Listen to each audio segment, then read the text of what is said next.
Hey guys, it's Chef Mark here. Today I'm going to make for you a beef chili, and this isn't any chili. There are lots out there. Today we're doing Texas chili. This means beanless chili.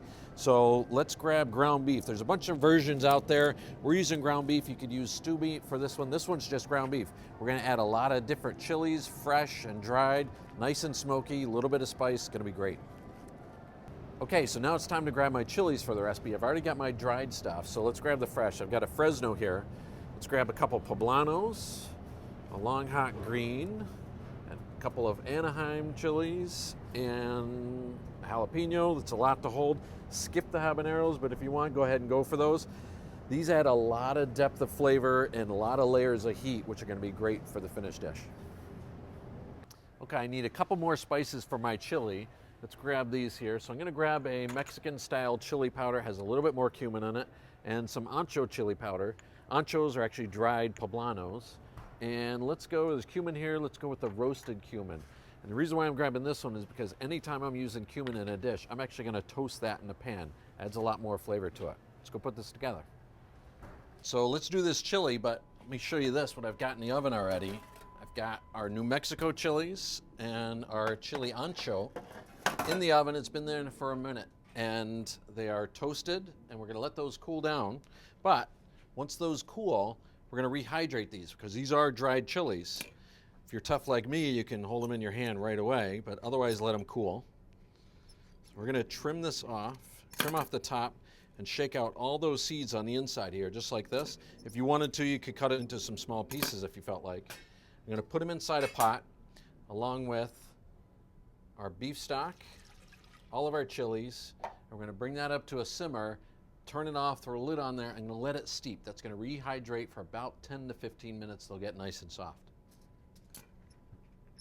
While my chilies are steeping right there, I'm going to roast this in the oven. So I've got my poblanos, my long green chili, my Anaheim, Fresno. So I've got all those. My tomatoes are cored. We're going to go in that same 450-degree oven, which I had my dried chilies in, and we're going to let that go for a half an hour. Those are going to blister up, and then we're going to peel the skins off of them. Okay, so my chilies have been in the oven with the tomatoes for right around half an hour. And if you look here, they're really nice and blistered. The skins are coming off of that. What I'd like you to do is those are going to cool for a little bit. So we'll come over to our pot, and on medium heat, we add a couple tablespoons of olive oil. We're going to use this to soften our onions. So we're going to bring in my onions here. Those are diced. And let's do a little bit of salt to this. This will help to pull out a little bit of moisture, help it to soften a little bit, maybe a quarter teaspoon or so. We'll let this cook for about 5 minutes on low. Don't let it brown. And then we're going to go with our garlic to that. So now our chilies, once they're cooled a little bit, these tomato skins peel right off, and then the chilies will peel right off as well. So those will start to peel, and you'll be able to get them all. Take the seeds out, discard those, and we'll just have the skins to the side as well. All right, so my chilies and tomatoes are peeled, and my onions and garlic are soft here. So let's add all of our beef to this. And instead of browning it all right there now, we're going to add all of our ingredients to that, and then we're going to cook that through. So ancho chili powder, a little Mexican style chili powder, a little bit of cinnamon, some cumin, and then we're going to do our crushed tomatoes and our beer to that. And we're going to turn that on a medium or so. We're going to let that cook all the rest of the way, tending to that. That meat will break up. But while I'm doing that, while that's on now, we're going to come over here and blend our chilies. So these are those rehydrated chilies that I put over here, toasted, dropped them in the broth. I'm going to have you take all this, so all the broth inside with the chilies. And I want you to start this on low, so a little bit low, just to start getting agitated there. And then we could turn it up, and if you have buttons on there, slowly graduate up a little bit.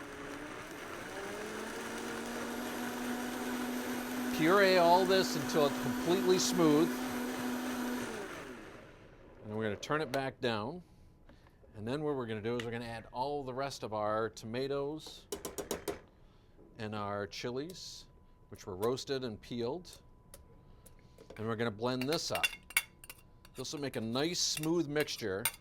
We're going to add that back to our beef over there.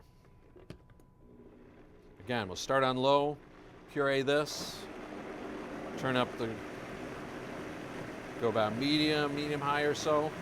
Everything's nice and soft, so it'll puree nice for you. Turn that down.